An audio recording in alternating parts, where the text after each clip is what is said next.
us building our little log cabin, and the foundation had been sitting around for a while because when we unpacked it the first time we found that there was quite a few bits missing, including some quite critical pieces, which is bottom layer for the short walls that you can see at the moment.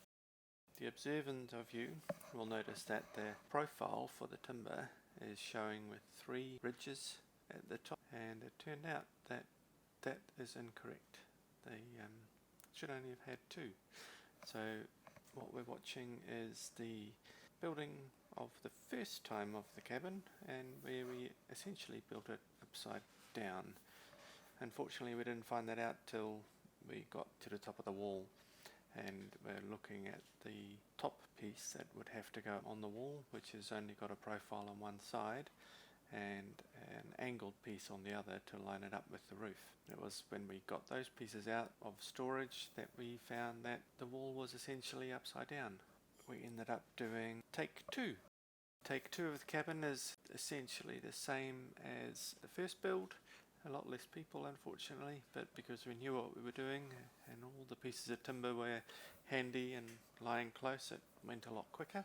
We didn't record the dismantling of the cabin, but you can see it going up again. Doors and windows basically are slid into the walls. You'll notice that some of the pieces of timber now have little rods in them already. These get inserted as part of the build process, and most of them didn't come out fully when we pulled it apart, so we just reline them up with the holes and put it back together again. So this is the start of the roof going on. The roof is just pine like the rest of the cabin.